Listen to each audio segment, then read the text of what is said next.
દ્વારકા શું એક સામાન્ય પ્રવાસ સ્થળ છે જ્યાં હજારો લોકો વર્ષોથી પ્રેમ, લાગણી અને આસ્થા સાથે આવે છે? કે પછી એક એવું સ્થળ કે જ્યાં એક વ્યક્તિ પ્રવાસી બનીને તો આવે છે, પરંતુ પાછો જાય છે એક કૃષ્ણ ભક્ત બનીને? પ્રાણ અમારા જાય ઉદ્ધવ, પ્રાણ અમારા આમ તો દ્વારકા મંદિરની સાચી શરૂઆત મંદિરથી નહીં પરંતુ ગોમતી નદીના ઘાટેથી થાય છે.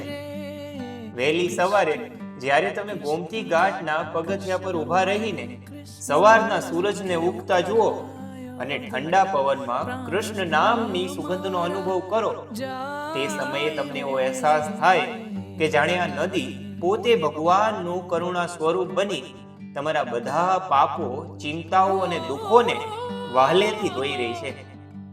ગોમતીજીમાં સ્નાન એ માત્ર પાણીમાં પડવાનું નામ નથી. આ એ ક્ષણ છે કે જ્યારે મન, બુદ્ધિ અને આત્મા આ ત્રણેય કૃષ્ણમાં લીન થઈ જાય છે. તારા વિના જાય મારા પ્રાણ. ગોમતીજીમાં સ્નાન કર્યા બાદ એક ક્ષણ આવે છે કે જે ક્ષણની લોકો આખું જીવન રાહ જોઈને બેઠા હોય છે. દ્વારકાધીશના દર્શન થાય તે પહેલા થાય છે તેમની 52 ગજની ધજાના દર્શન.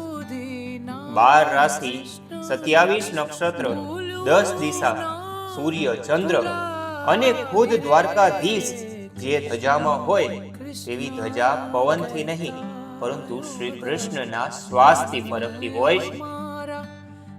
52 ગજની ધજાના દર્શન કરી તમે જ્યારે આગળ વધો એટલે આગળ આવે દ્વારકા મંદિરના 56 પગથિયાં, જેને લોકો મોક્ષ દ્વાર તરીકે ઓળખે છે.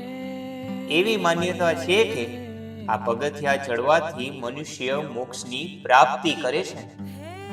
એટલે જ્યારે મંદિરના 56 પગથિયા ચડો ત્યારે તમને એવું લાગે કે ખુદ ભગવાન દ્વારકાધીશ તમારો હાથ પકડીને તમને સ્વર્ગના દ્વારે લઈ જઈ રહ્યા હોય. લાંબી લાઈનમાં ઊભા રહીને જ્યારે તમે નજીકથી દ્વારકાધીશના દર્શન કરો છો તે સમયનું વર્ણન કરવું કદાચ કોઈ મનુષ્યના ગજા બહારની વાત છે. દ્વારકા એ જગ્યા છે કે જ્યાં કોઈએ કંઈ માંગવું નથી પડતું. ખાલી મૂંગા મોઢે સુદામાની જેમ દ્વારકા પહોંચી જવાનું હોય છે.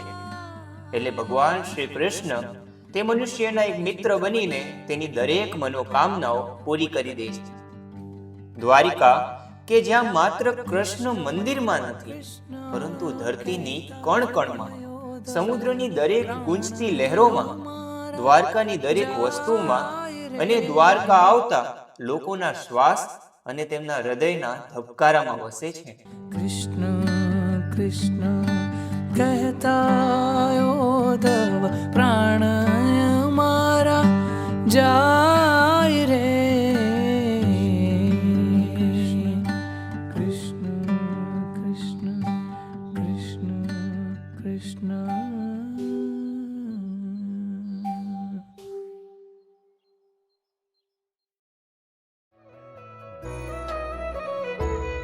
દ્વારકાથી થોડું દૂર આવેલું છે ગોપીનાથ મંદિર. કહેવાય છે અહીં ગોપીઓ પોતે પ્રભુ સાથે રાસ લીલા રમતી અને આ તળાવ તેમના પ્રેમ અને સમર્પણનો સાક્ષી રહેતો. એવી ગોકુળ ગામને ગોપીઓ ગાંડી, જેને મેલ્યા ઘરના રે વ્યવહાર દે. માટે આજે પણ અહીંની જમીન ખોદતા તમને ચંદન મળે છે, જેને આપણે ગોપીચંદનના નામે ઓળખીએ છીએ. ગોપીચંદન અહીંના મંદિરની મુખ્ય પ્રસાદી માનવામાં આવે છે. ગોપીનાથનું મંદિર અને આ તળાવ, આ બંને પાસે જ્યારે તમે થોડુંક બેસો એટલે તમારા શબ્દો પોતે મૌન થઈ જાય અને તમારું મૌન એ કૃષ્ણ કૃષ્ણ અને કૃષ્ણ નામ બોલવાનું શરૂ કરી દે.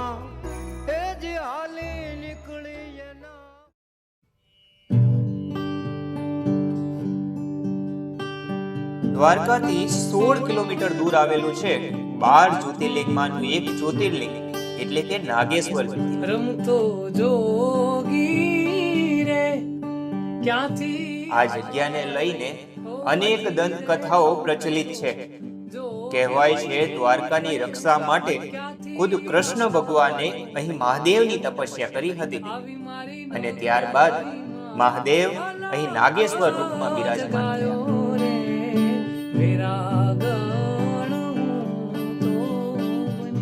માન્યતા છે કે આ જ્યોતિર્લિંગની પૂજાથી સાપનો ભય દૂર થાય છે અને ભક્તને શક્તિ તથા નિર્ભયતા મળે છે.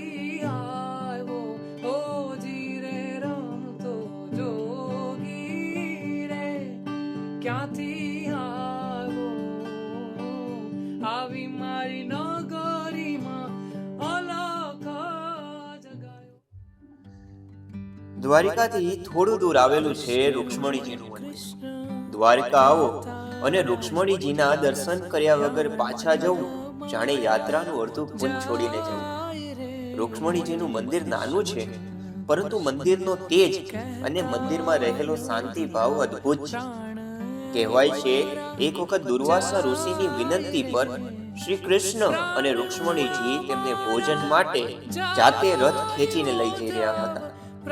માર્ગમાં જ્યારે રૂક્ષ્મણીને તરસ લાગતા તેમણે શ્રી કૃષ્ણ પાસે પાણીની માંગણી કરી ત્યારે શ્રી કૃષ્ણએ પોતાનો અંગૂઠો જમીનમાં ખોસીને ગંગાનું અવતરણ કર્યું અને રૂક્ષ્મણીએ પાણીની તરસ छिपाવી.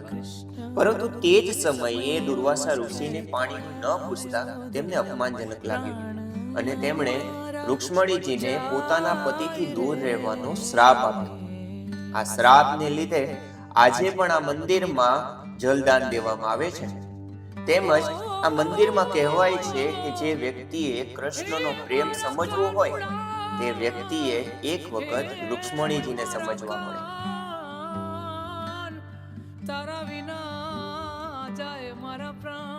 અંતે બસ એટલું જ કે દ્વારકા એક યાત્રા નથી, એક એવું સ્થાન છે કે જ્યાં મનુષ્ય એક પ્રવાસી બનીને તો આવે છે, પરંતુ જાય છે એક કૃષ્ણ ભક્ત બનીને. દ્વારકા આવ્યા પછી માણસ એ નથી રહેતો જે તે પહેલા હતો. તેના શરીરના દરેક ભાગમાં કૃષ્ણ વસી જાય છે. તે કૃષ્ણમાં સમાઈ જાય છે. ગોમતીજીમાં સ્નાન કરવું, દ્વારકા મંદિરની આરતીમાં ભાગ લેવો અને ત્યારબાદ પોતાને કૃષ્ણમાં સમર્પિત કરી દેવું એક જીવનનો અલગ અહેસાસ છે. ભગવાન સર્વત્ર છે, પરંતુ તમારા દિલમાં વસતા ભગવાનને તમારે જો સામે જોવા હોય તો જીવનમાં એક વખત દ્વારકા આવવું પડશે.